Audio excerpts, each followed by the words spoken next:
Alamat ng Bahaghari. Noong unang panahon, sa kaharian ng mga ulap ay may isang malungkuting prinsesa. Siya ay madalas at mabilis umiyak. Walang lumipas na araw na hindi umiiyak at magdamdam ang prinsesa. Kapag ayaw niya ng pagkaing nakahanda, siya ay iiyak.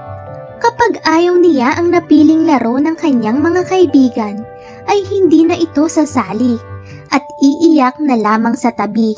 Kahit mga simpleng bagay, palagi pa ring nagkakaroon ng dahilan ng mahal na prinsesa na maging malungkot at maiyak.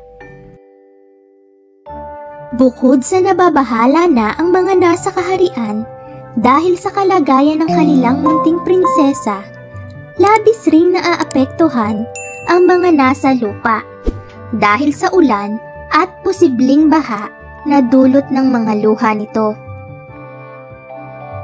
Kapag walang tigil ang ulan, maraming tao ang hindi makagawa ng kanilang pang-araw-araw na gawain.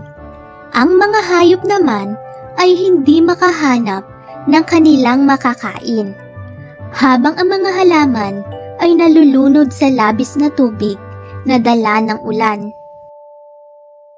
Dahil dito, nag-alala na ang lahat sa kaharian ng mga ulap sa maaaring maging epekto nito sa samahan nila ng mga tagalupa. Makalipas ang ilang linggo, ay may naisip na posibleng paraan ang mahal na hari upang mapasaya ang kanyang prinsesa sa tuwing ito ay iiyak. Kanyang ipinahanda ang kanyang mga gamit sa pagpinta. Kaya lang, iilan lamang ang mga kulay na mayroon sa araw na iyon. Kahit na sa ganun, ay ipinagpatuloy pa din ng hari ang kanyang naisip na plano. Sa isang blangkong bahagi ng kalangitan, ay gumuhit ang hari ng isang nakabaliktad na kurbadang linya na tila sumisimbolo sa mga malulungkot na labi ng kanyang anak. Upang magkaroon ng buhay ang kanyang iginuhit, ay nilagyan na niya ito ng mga kulay na mayroon siya: pula, kahel, dilaw, luntian, bughaw, indigo at lila. Lahat ng nakabantay sa hari at nakakita ng kanyang likha ay labis na namangha at nagkaroon ng hindi maipaliwanag na saya.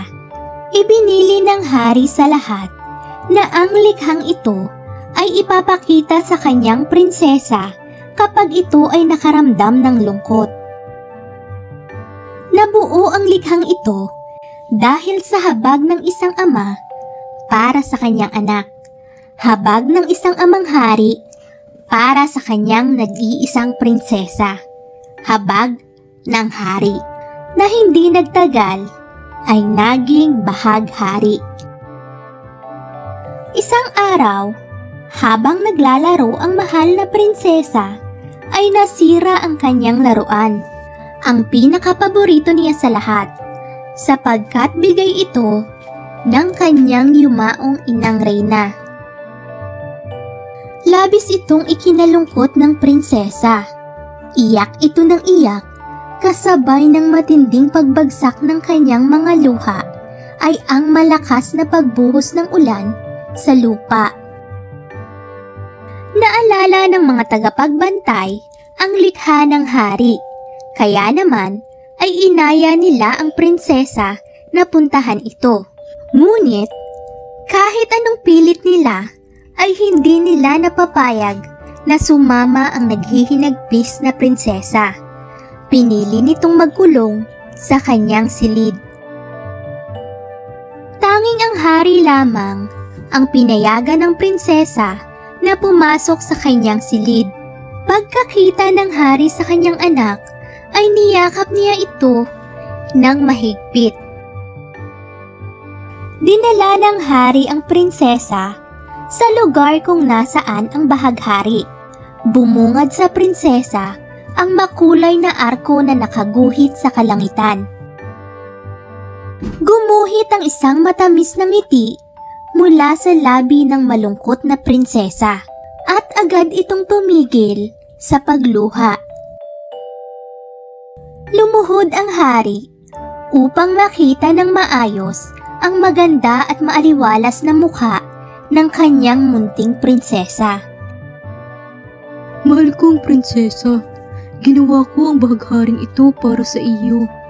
Sa tuwing ikaw ay makararamdam ng lungkot, ay puntahan mo ito. Ang matitingkad nitong mga kulay ang siyang papawi sa iyong lungkot at magdudulot sa iyo ng saya. Galak na sabi ng hari sa kanyang anak. Ang bahagharing ito ay siyang magpapaalala sa iyo na lahat ng mga suliranin, maliit man o malaki, ay kaya mong lampasan, mahal kong prinsesa. Ang lahat ng kalungkutan ay may kapalit na kaligayahan. Sa bawat patak ng luha at buhos ng ulan ay may katumbas na ligaya at liwanag. Dagdag nito.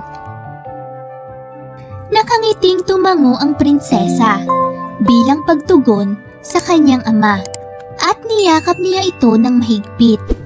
Tumigil na din ang malakas na buhos ng ulan sa lupa. Ang mga tagalupa ay namangha ng masilayan nila ang makulay na arko na nasa kalangitan. Lahat ay natuwa sa nakakahalinang ganda ng bahaghari. Aral sa kwento? Ating tandaan na ang lahat ng suliranin ay may katumbas na mabuting balita. Hindi natatapos ang lahat sa lungkot at luha. Huwag mawala ng pag-asa na magiging makulay pa rin ang kinabukasan. Thank you for watching. Please subscribe.